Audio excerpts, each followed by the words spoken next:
عامر خان سے میری ملاقات ہوئی، میں نے اس کو کوئی دین کی بات نہیں کی، صرف محبت دی. اب تک اس کے میسج آتے کہ میں زندگی میں کسی سے متاثر نہیں ہوا، تم پہلے آدمی ہو جس سے میں متاثر ہوں. میں نے کوئی جادو کیا، صرف محبت. لوگوں کو محبت دو، قریب ہوں. میں جب گیا بڑی مشکل سے اللہ نے، ملاقات کا کوئی راستہ ہی نہیں تھا، وہ مجھے نہیں جانتا تھا، میں اسے نہیں جانتا تھا، تو کوئی موقع نہیں مل رہا تھا ملاقات کا. تو اللہ نے شاہد آفریدی کو بھیج دیا. شاہد آفریدی اس کی دوستی تھی، ہمارا جو کرکٹر ہے. میں نے اس سے فون پر کہا یار میری ملاقات تو کرا. اس نے ملاقات کروائی. تو اس نے مجھے کہا آدھا گھنٹہ ہے، آدھا گھنٹہ. جب میں پہنچا میکسیمم پونا گھنٹہ. میں کہا ٹھیک. میں گیا تو وہ سہما ہوا چہرہ کہ بھئی مولانا آ گیا، پتہ نہیں کیا کہیں گے، بھئی یہ تو کیا کر رہا ہے، تو حرام کر رہا ہے، ناچ رہا ہے، گا رہا ہے، توبہ کر، ابھی تیرے لیے دوزخ کا فیصلہ ہو جائے. پتہ نہیں کیا ہوگا. وہ ڈرا ہوا سہما ہوا تھا. تو میرا ایک دور کالج لائف تھا. میرے اللہ نے مجھے ہدایت دی اور میں 3 دن کے لیے میں اس دوست کو، اس کی نسلوں کو دعائیں دیتا ہوں جو مجھے زبردستی پکڑ کے لے گیا. نہ میرا تبلیغ سے کوئی تعلق، نہ واسطہ، نہ میں کوئی ان سے متاثر. ایک لڑکا تھا، بنگالی تھا، گشت کرتا تھا، لیکن میں اس سے ذرا متاثر نہیں ہوا. میرا دوست متاثر ہو گیا تھا، تو میں تو ان کے قریب سے نہیں گزرتا تھا. تو وہ اور میں اسکول میں اکٹھے آ رہے تھے، کالج میں اکٹھے آ رہے تھے. تو وہ متاثر ہوا، وہ 3 دن کے لیے جا رہا تھا. تو مجھے بتائے بغیر میرا ہاتھ پکڑ کے لے گیا، مجھے کام ہے چلو میرے ساتھ.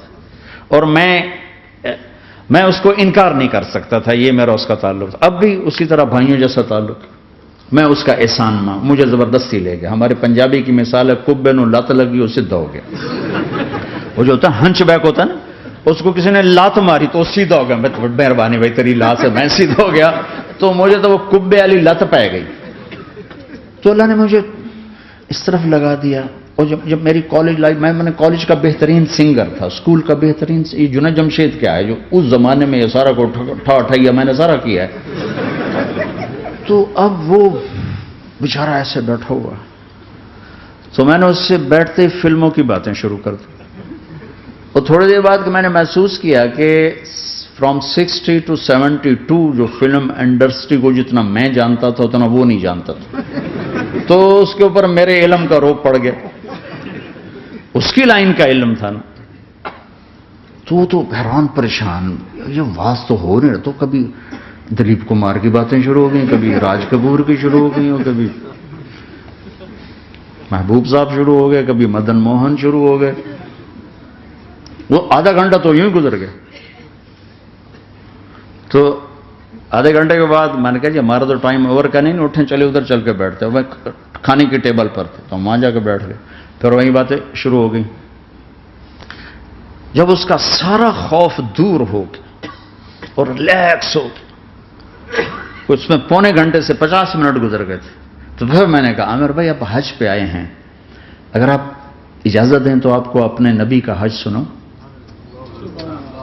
کہنے لگے ہاں جی ضرور سنائی. پھر میں 1.25 گھنٹہ بولتا رہا اور وہ ایسے کر کے یہاں سے وہ یوں نہیں ہوا. 1.25 گھنٹہ ایسے بیٹھ کے یوں سنتا، ہلا نہیں اپنی جگہ سے.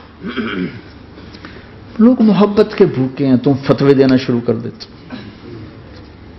2 گھنٹے کی ملاقات کے بعد جب ہم نکلے تو نیچے تک چھوڑنے آیا عامر خان. حج کے بعد میں نے کہا ایک ملاقات اور ہو جائے گا، ضرور ہوگی. پھر اس کا میسج آیا کہ میں مدینے چلا گیا ہوں، معذرت چاہتا ہوں. میں نے کہا میں مدینے آ جاؤں گا. میں مدینے پہلے ہو آیا تھا حج سے پہلے. تو اس نے کہا کہ آپ 14 تاریخ کو آ جائیں، 4 سے 6 کا ٹائم میں نے آپ کے لیے رکھا ہے. تو میں جنید اور ایک اور ساتھی ہم دوبارہ وہاں چلے گئے. 4 بجے 4:15 ہم اس کے ساتھ ہماری شوٹنگ شروع ہوئی. 4:15 سے 10:15 تک 6 گھنٹے مسلسل. اور اس کے ماتھے پہ ذرا نشان نہیں آیا کہ میں بور ہو رہا ہوں. اور اس کے بعد ہم اٹھے، اس کا جی نہیں چاہ رہا تھا کہ ہم اٹھ کے چلے جائیں. محبت.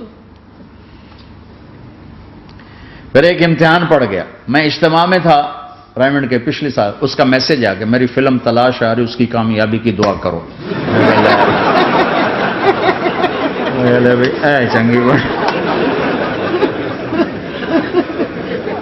میں نے کہا اب کیا کروں؟ جواب دینا بھی ضروری، دعا بھی نہیں ہو سکتی، کیا کروں؟ تو جب وہ میسج آیا تو میرے سامنے کوئی 10-12 علماء بیٹھے تھے. میں نے کہا بھائی یہ میسج ہے، اس کا جواب دو. کہا جی یہ ہمارا فیلڈ نہیں تمہارا ہے، تو ہی جواب دے. میں سارا دن سوچتا رہا، مجھے کوئی جواب سمجھ میں نہیں آیا کہ جان بھی بچ جائے، جواب بھی چلا جائے. پھر اگلا دن بھی گزر گیا، مجھے کچھ سمجھ میں نہیں آیا. میں عصر کا وضو کر رہا تھا، ایک دم اللہ نے ایک مضمون دل میں ڈالا. تو میں نے فوراً بیٹھ کے اس کو میسج کیا کہ عامر بھائی جو کریٹو ہوتا ہے نا ذہن، یہ اللہ کسی کسی کو دیتا ہے. تخلیقی ذہن یہ اللہ تعالیٰ کسی کسی کو دیتا ہے، ہر ایک کو نہیں دیتا. اور یہ اللہ کی بہت بڑی عطا ہوتی ہے. اور میں نے تمہارے ساتھ جو وقت گزارا اس میں میں نے دیکھا کہ اللہ نے تمہیں تخلیقی ذہن دیا ہے، تم کریٹر ہو. اور جو لوگ اس ٹائپ کے ہوتے ہیں وہ کامیابی ناکامی کی پرواہ نہیں کرتے، وہ اپنے کام سے کام رکھتے ہیں. آپ کا بھائی تو فوراً اس کا میسج آیا، آپ ٹھیک کہہ رہے ہیں، آپ ٹھیک کہہ رہے ہیں. بات ہو گئی. پھر میں تھا ہانگ کانگ، میں نے وہاں سے اس کو میسج کیا. دیکھو کسی مصروف آدمی کو براہ راست فون نہ کیا کرو، میسج کیا کرو کہ میں آپ کو فون کر سکتا ہوں، چونکہ میں اس کا بہت ستایا ہوا، بہت ستایا. تو میں نے اسے میسج کیا کہ میں طارق جمیل ہانگ کانگ میں آپ کو فون کر سکتا ہوں، میں آپ کو فون کر سکتا ہوں. میں ہمیشہ اسے، اب بھی میرا فون پہ رابطہ ہے، میں پہلے اسے میسج دیتا ہوں میں آپ کو فون کر سکتا ہوں. اگر اس کا جواب نہ ہے پھر میں نہیں کرتا ہوں. کبھی وہ خود کر لیتا ہے، کبھی وہ میسج دے دیتا ہے کہ کال کر لیں. تو تھوڑی دیر بعد اس کا فون آ گیا کیونکہ میں اس وقت دلی میں ہوں، کانفرنس میں تھا. تو میں نے آپ کا میسج دیکھا تھا، میں اٹھ کے باہر آ گیا ہوں، ابھی آپ سے بات کر کے پھر میں جاؤں گا. تو اسے باتیں کرتے کرتے کہنے لگا آپ کی دعا سے میری فلم کامیاب ہو گئی. میں کہا یا اللہ میں کوئی نہیں کی تھی تینوں.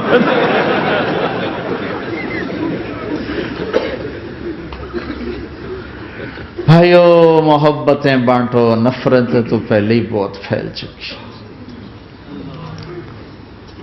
نشہ پلا کے گرانا تو سب کو آتا ہے، مزہ تو تب ہے کہ گرتے کو تھام لے سب.